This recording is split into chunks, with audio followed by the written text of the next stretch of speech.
Two people walk into the same store on the same day to buy the same thing. One of them walks out paying more than the other. It does not happen because they bargained worse or got unlucky. It happens because they had less money to begin with. That is a sequence of events that plays out millions of times every single day. Most people think being broke is just hard, a temporary emotional or logistical strain. That framing is about as accurate as calling Amazon a bookstore. In this country, being broke is actually a line item expense. It is a systematic, algorithmic tax. The less money you have, the more you pay for almost everything. This has a name. Economists call it the poverty premium, or the poverty tax. It's not a theory or a vague conspiracy. It is a measured, documented pattern built right into the infrastructure of our financial system. It shows up in your bank account, your car insurance, your rent, and even your groceries. By the end of this video, you'll see exactly how much this hidden tax costs a person every single year. More importantly, you'll see how the algorithms are trained to extract it. You will also learn the specific, actionable moves that get you out from under it. Here is the one rule that runs underneath all of it. Money buys you a discount on life. Having money gets you the lower price, the waived fee, and the better rate. Not having money gets you the markup. The system isn't charging you extra because you're careless. It's charging you extra because you're broke, and those are two completely different things. Once you see that, you stop blaming yourself for prices that were never really about you. To understand why this happens, you have to understand the most powerful concept in modern finance. That concept is the default. The default is the hidden operating system that runs in the background. It captures money when no one is paying attention. If you have a financial cushion, your default options are free or discounted. If you don't, your default options are optimized to drain your balance.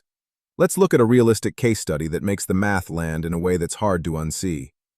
Picture two workers in the same city, earning the exact same paycheck. Their names are Sarah and Marcus. Both make $45,000 a year. Sarah has a few $1,000s saved in an emergency fund. Marcus lives check to check.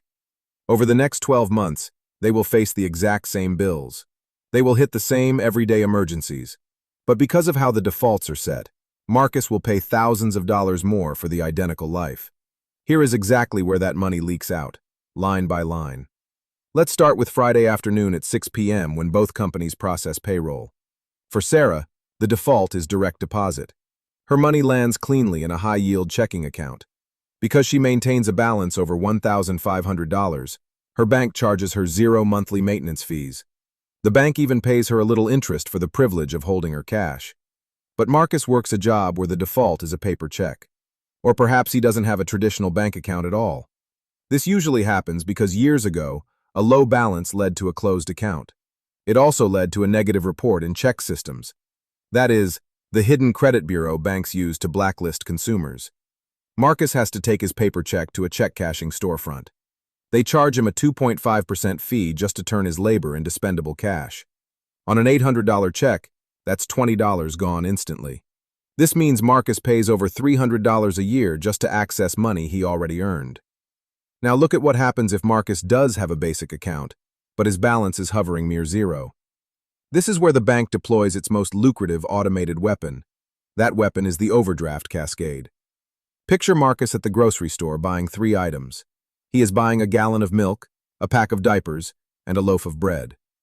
The transactions hit his account in rapid succession. His balance drops below zero by just $2. In a fair system, the bank would reject the card or charge a single small penalty. Instead, the automated system processes the transactions from highest dollar amount to lowest dollar amount. This process is called resequencing, and it is designed to maximize fees. The milk triggers a $35 insufficient funds fee. The bread triggers another $35 fee. The diapers trigger a third fee. Within seconds, Marcus owes the bank $105 in fees for a $2 shortfall. For Sarah, this entire reality does not exist. If her balance ever dips, her account automatically pulls from her savings cushion for free. The penalty only exists for the person who is already short. It is a revenue model disguised as a behavioral warning. The second layer of the poverty tax hits the moment you try to commute to work. Let's look at how Sarah and Marcus buy and insure their cars. Sarah has the cash to buy a reliable used Honda for $6,000. She owns the asset outright. When she calls for insurance, she pays the full 6-month premium up front. This captures a 15% discount for her. Marcus cannot afford $6,000 up front. He goes to a buy here, pay here subprime auto dealership. He is defaulted into a high-interest auto loan at an 18% APR. By the time he finishes paying for the car, he will have paid double what it is actually worth. Then he calls for insurance, and the company runs his data through a predictive model. They see a low credit score. Marcus has a completely clean driving record. Yet the algorithm equates a low credit score with high insurance risk. According to industry data, lower-income drivers with clean records pay around 59% more for car insurance than wealthy drivers. This adds an average difference of about $680 a year for the exact same coverage. Furthermore, because Marcus cannot pay the full year or 6 months up front, he must choose the monthly payment default. The insurance company charges a $5 to $7 administrative processing fee on every single monthly installment. This adds another 20 to 30% on top of an already inflated rate. Marcus is paying more simply because he pays in pieces. This brings us to the famous boots theory of economics. A good pair of leather boots costs $50 and lasts 10 years. A cheap pair of boots costs $10 and lasts 1 year. The man who can only afford $10 at a time ends up spending $100 over a decade. He still has wet feet the whole time. Being unable to afford the bulk, high-quality option is the exact mechanism that forces you to spend more. The fourth tax is housing, and it is the heaviest anchor. Sarah saves enough for a down payment. Her monthly mortgage payment is fixed. A portion of every dollar builds equity, which is wealth she keeps. Marcus rents, so his rent increases every year. Renting builds him zero equity. But the poverty premium applies before Marcus even signs the lease. To move into a new apartment, the market default is first month's rent, last month's rent, and a security deposit. If Marcus has a thin credit history, the landlord will demand a double deposit or a cosigner fee. Marcus suddenly needs $3,000 in cash just to secure a roof over his head. If he doesn't have it, he is forced into weekly rate motels. There, the per-night cost is double the rate of a standard mortgage. Once inside the apartment, geography takes over. The neighborhood Marcus can afford is often what urban planners call a banking and retail desert. There are no major wholesale clubs or large supermarkets nearby.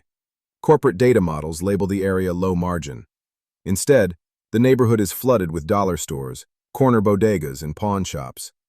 Sarah drives her reliable car to Costco to buy a 48-pack of toilet paper and bulk groceries. This brings her per-unit cost down significantly.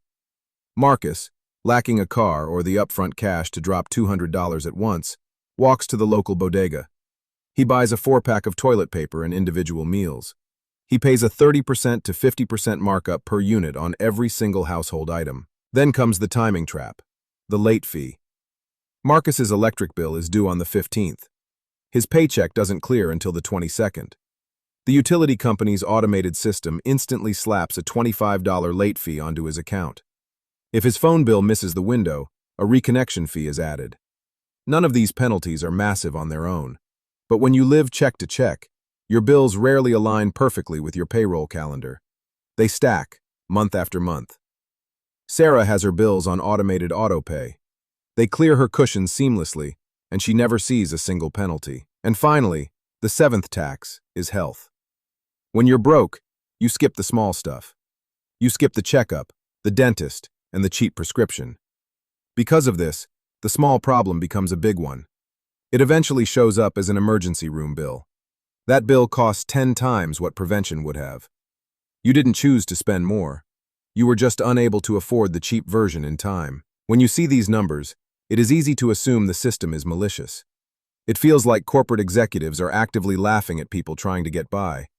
But the reality is actually more chilling. The poverty premium is entirely structural and mechanical. It is run by algorithms that don't care about your story. In the formal financial system, everything is priced based on risk and data density. When a bank or an insurer looks at Sarah, they see a high-density data file. It is full of consistent credit card payments, a steady bank balance, and historical proof of liquidity. The algorithm interprets this data density as low risk. It drops her price to compete for her business.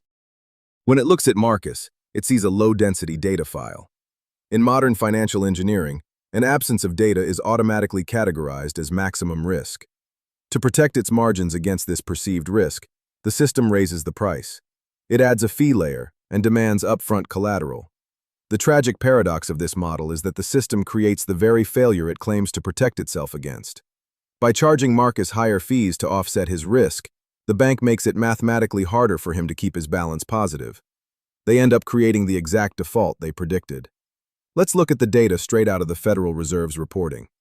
These fee structures do not fall evenly across the population. Overdraft penalties, subprime markups, and check cashing tolls hit specific groups harder. They fall heavily on lower and middle-income families. They hit Black and Hispanic households and working people with disabilities. If it feels like the infrastructure of daily commerce is optimized to charge you more, it's because the statistical defaults are working exactly as they were programmed. Let's add it all up, out loud, because this is the comprehensive invoice that is never presented to you in one place. Marcus loses roughly $300 a year to check cashing storefronts, or $150 to bank maintenance and ATM fees. A conservative 3 overdraft episodes a year adds another $105.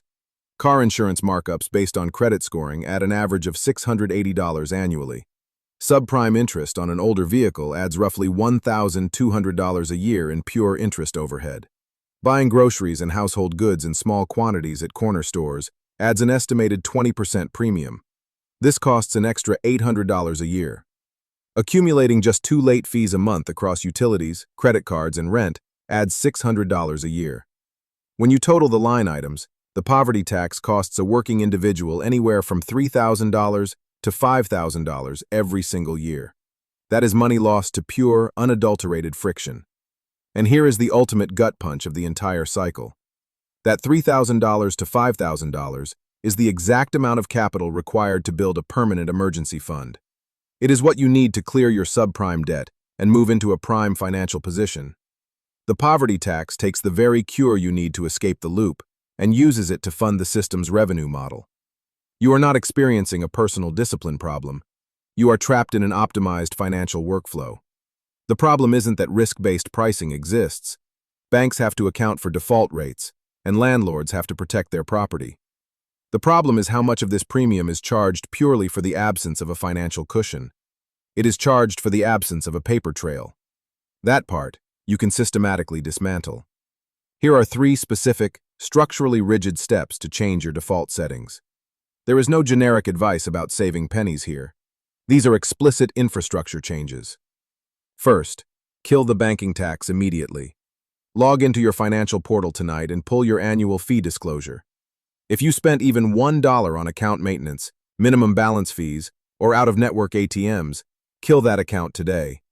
You need to look up the Federal Bank On program. This is a national initiative that certifies bank accounts specifically designed to have 0 overdraft fees. They have 0 monthly maintenance charges and no minimum balance requirements. Alternatively, move your capital to a local credit union. Credit unions are member-owned nonprofits. Their algorithms are not optimized to extract dividend revenue for Wall Street shareholders from your low balance. Second, change your payment timeline. The late fee trap is a timing mismatch, not an absence of money. Most people do not know that utility companies, credit card issuers, and auto lenders allow you to manually request a change to your billing due date. Call your providers and map your due dates to land exactly 48 hours after your payroll deposits clear. If you clear your check on the 22nd, your bills should be legally scheduled for the 24th. This simple calendar calibration entirely deletes the automated late fee layer from your monthly cycle. Third, force an emergency buffer. You must build a $500 emergency reserve. Treat it not as savings for a rainy day, but as an operational shield. Treat this money as a utilities expenditure and pay it to yourself first in small increments of $15 a week if you have to. Look at the engineering of that specific number. $500 is the exact amount required to absorb the average unexpected car repair.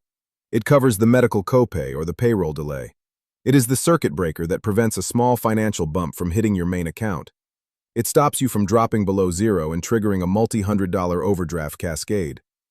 The poverty tax is real, the mechanics are real, and it is not your fault. But it is also not a law of physics. It is a stack of automated rules, and every rule has an explicit countermove. The goal isn't to become wealthy by next month. The goal is to stop paying the penalty for being short. The money you stop losing to that penalty is the exact capital that finally stays on your side of the ledger.